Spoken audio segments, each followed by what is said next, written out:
¿Y qué sería de las fiestas sin la música? Y aquí está con nosotros la charanga musicaña.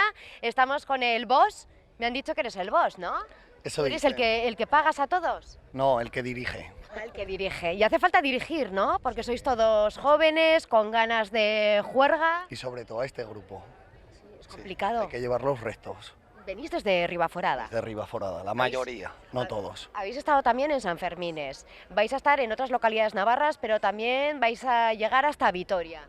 Vitoria, también hemos estado otros años en Sigüenza, en bastantes sitios, en Burgos. Hemos recorrido bastante parte de la geografía española. ¿Y qué significa para vosotros el verano? Para nosotros el verano, pues a ver, pues lo compaginamos con el trabajo, con la música, que es un hobby para nosotros, con las fiestas, disfrutamos, trabajamos, también ganamos algo de dinero. ¿Y también salís en todas las fiestas? Depende. En las de Tudela sí, ¿no? Sí, algún día sí. ¿Y qué nota les ponéis? Aunque seáis de Ribaforada, ¿eh? La mayoría. ¿A Tudela? Sí. Un 9, venga. ¿Y a Pamplona? A Pamplona un 10. ¿Y a Ribaforada? Un 11,5. Y eso es lo que no les gusta nada a los de las charangas. Dicen, no, que hable el box, a mí no me traigas el micrófono que voy a hacer como que pierdo la voz, ¿a que sí? Un poquillo, un poquillo. ¿Tú qué tal lo llevas? Bien, lo llevamos bien.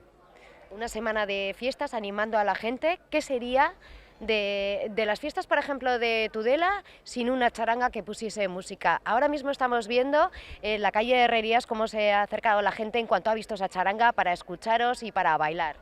Pues sí, sería totalmente diferente, ¿no? Porque una charanga siempre ambienta las fiestas de los pueblos. Vosotros no os riáis, ¿eh?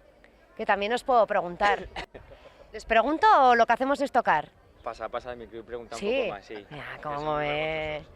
¿Qué tal? Este habla muy bien. Sí. ¿Tú sabes en qué año se fundó la catedral de Tudela?